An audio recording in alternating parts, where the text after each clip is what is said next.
Assalamu alaikum. Walaikum salam. So today we have Dr. Uzma, the president of Pakpac, with us.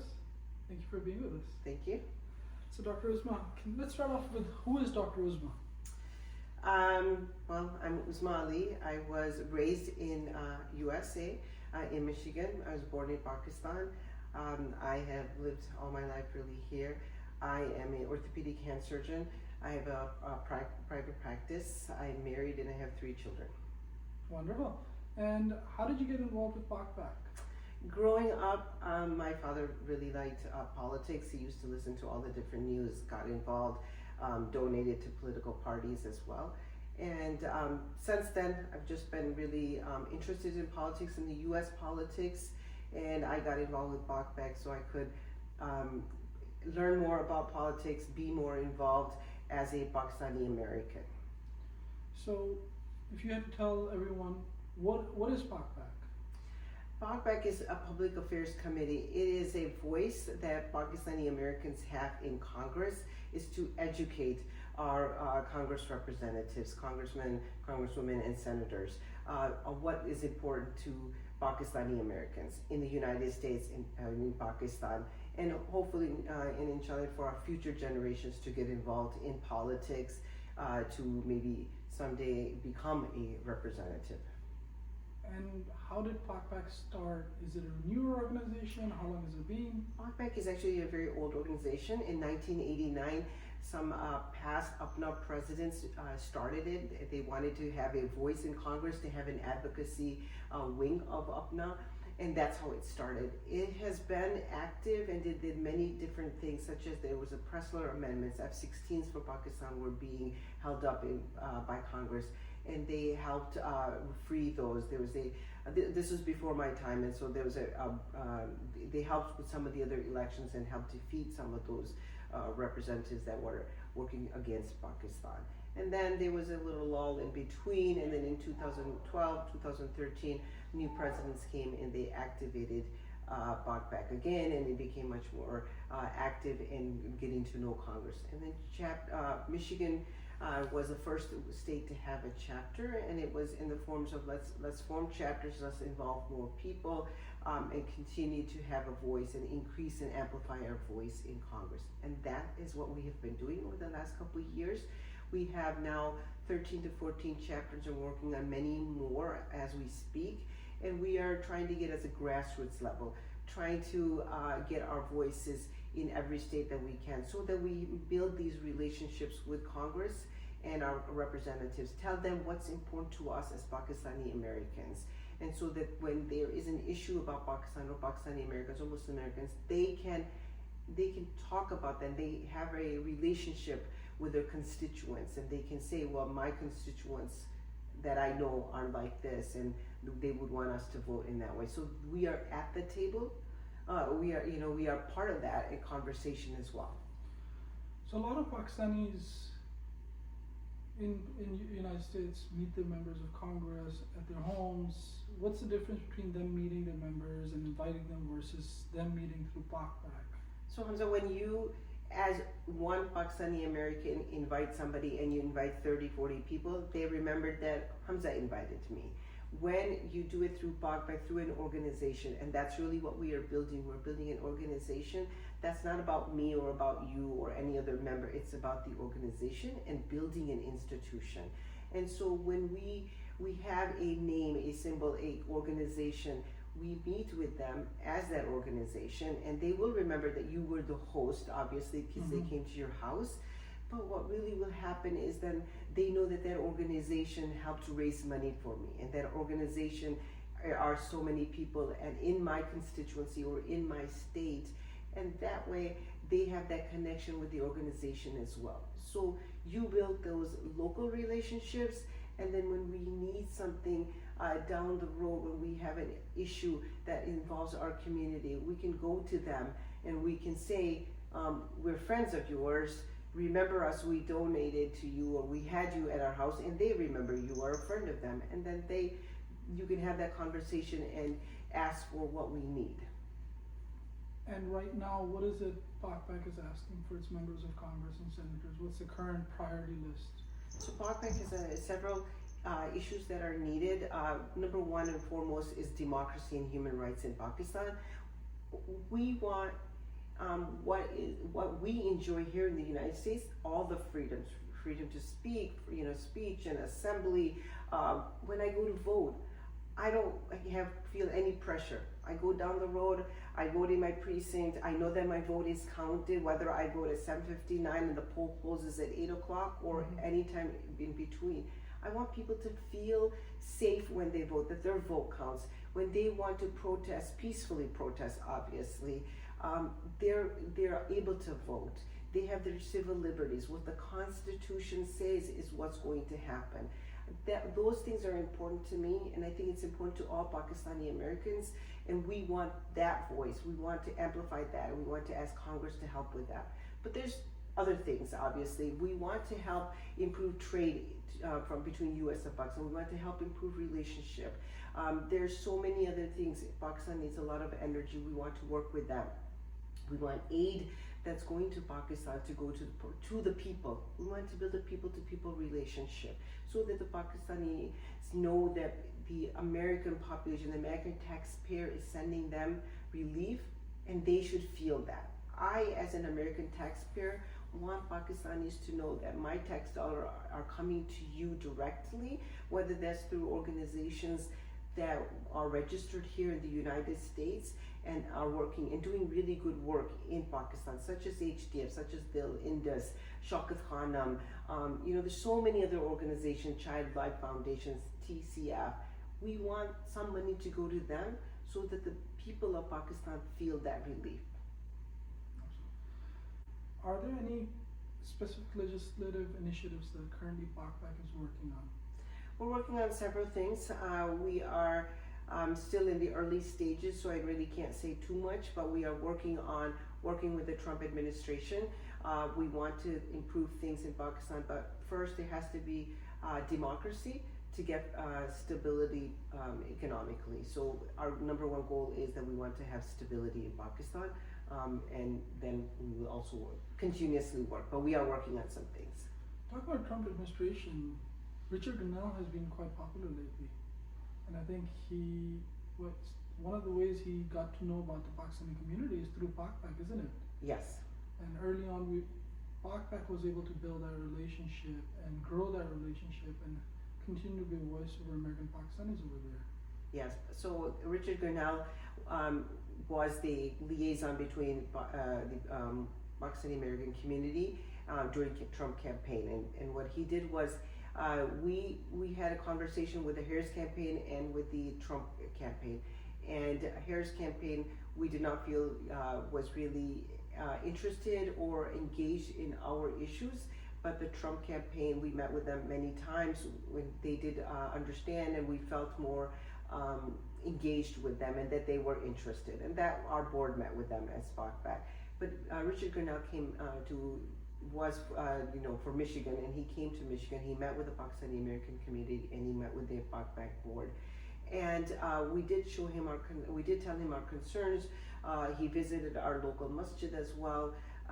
We felt that was something that he was interested in, and that's something that would be better. We needed a change from the last 4 years where there was no engagement of our community, no matter how many times we tried to engage the State Department, to the Biden administration, White House, none of that. Through Congress, through our Resolution 901, following up letters with that as well. So we felt that this was a time for change, and the Trump campaign was engaging. And so that's how we met Richard Grenell, and he came many times when we met with him.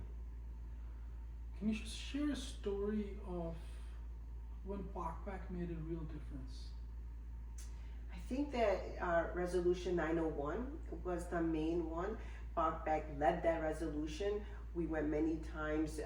First of all, we met in Michigan with Congressman Kildee, and our Georgia chapter met with Congressman McCormick. We built those relationships. We went to DC. We spoke with their legislative assistants, and through several trips, through several conversations, and they came up with this resolution that they could both agree bipartisanly. And Pakpac does work bipartisanly, so that we can have that common ground so that Congress would be agreeable and all representatives. And so then when we worked on that and we got this resolution, our members throughout the country then contacted their representatives to sign on to the resolution. And in Foreign Affairs Committee, it passed 50-0. And then in full House, it passed 368-7. And many some that didn't get to vote was because it was their primary in their own state, so they were not in the House to vote. So that's a big big accomplishment of Pakpac's. Pakpac is now well known as a national organization, and so it's growing. And we have many people that have just joined, and every day there's people that are interested in joining and have recognized our work. So how many chapters are there now? There are, alhamdulillah, about 13 or 14 chapters now, and several more coming along. So, as an older member of Pakpac, when I joined Pakpac, the organization's been there for quite some time, but it was starting to grow and it was taking off. And one of the things that I learned personally was about how Pakpac, being part of an organization, can carry that influence more and be more involved in the community. So a lot of people, first generation, second generation Americans, Pakistanis who have been here, they're not familiar with how to do that process. What is your recommendation for them? Are you looking to grow chapters? Are you looking to grow membership? We're looking for both.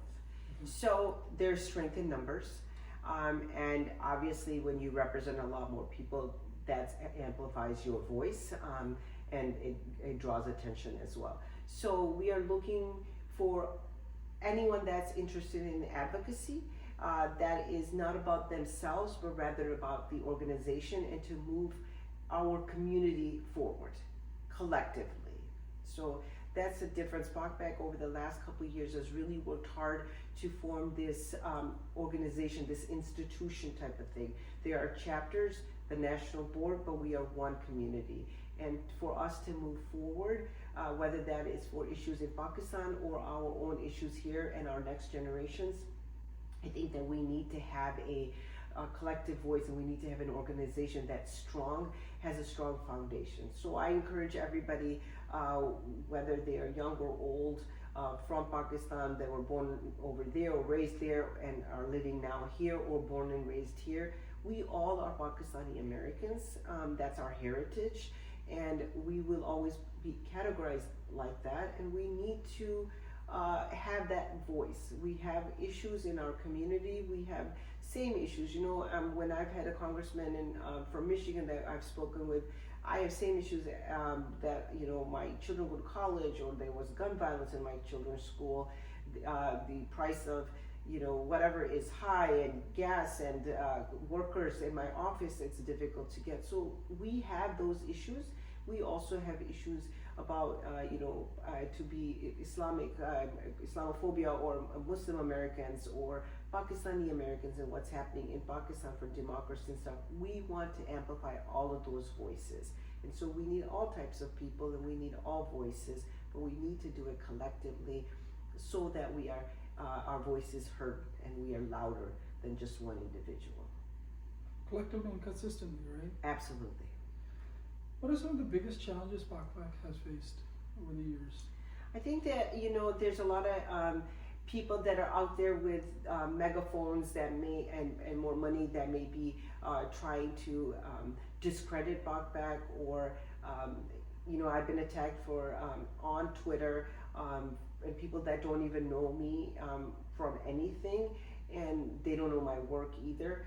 But what Pakpac has done, we have a very good cohesive board at this time.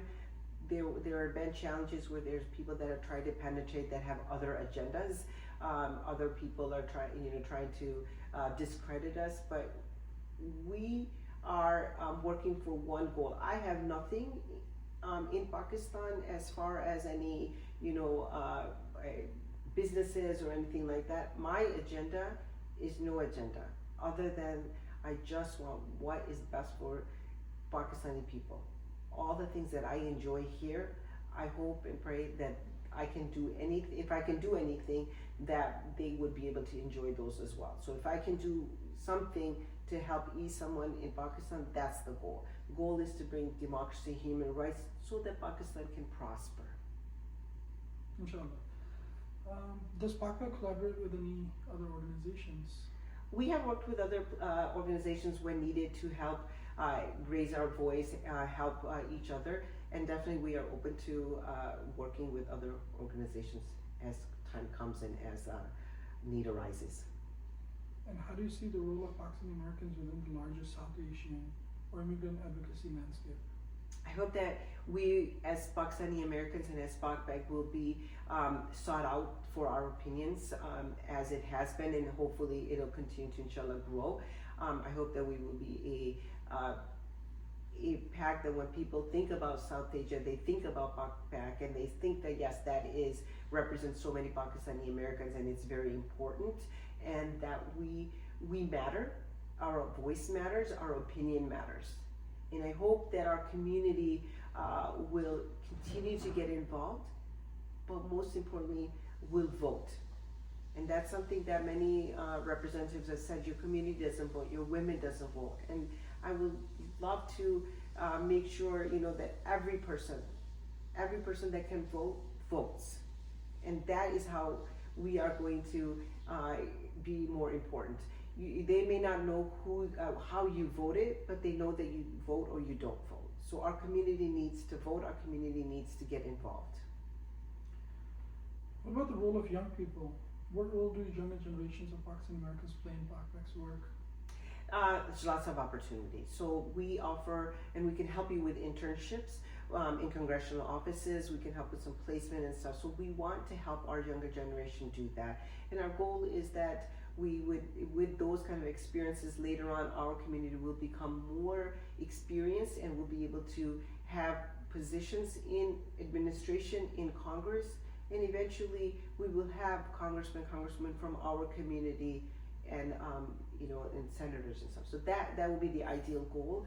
But we need to get involved. Maybe we need to get involved at the school board level, or our local state or state representatives or state senators. That's where we need to really start. We need to get involved, and so we can amplify our voice from our state level. Pakpac is a federal PAC, so we can't donate and have events for state representatives, but we can get involved and we can help you with that. There are South Unver from Connecticut is a great example. Farouk Mogul in Georgia was running as well. So South Unver is now a senator in Connecticut, and so there is examples there, and we just need to kind of realize that we need to start from the state level and move up. But we need to get involved. Any way we can, we need to get involved. And our youth can do that. We have amazing youth that are in all different fields and have a lot of experience, but we just need to tap into them. And what do you think over the next 5-10 years, where do you want to see Pakpac? I'd love to see Pakpac in almost every state, if not all states. Love to see that we have a representative in Congress from the Pakistani American community. And I would like to see that Pakpac has grown in our voice. When you knock on a representative's door, you give them a call, they know who we are, and they know Pakistani Americans come and they have an agenda and they need things done, and we are working to do positive things for Pakistan and positive things for our Pakistani American diaspora here. And is there anything you'd like to say to the Pakistani American community or the people who may be listening on Pakpac? Well, I would just like to say that, we are an organization that is growing.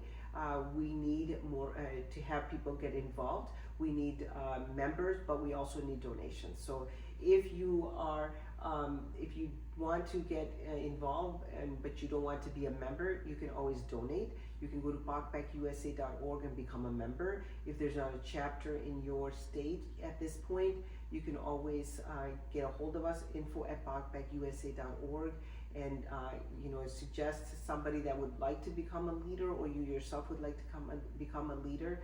But we need representation, and that's the number one thing. So if you're interested in joining, contact info@pakpacusa.org. Correct. Thank you, Dr. Uzma, for your time. Thank you.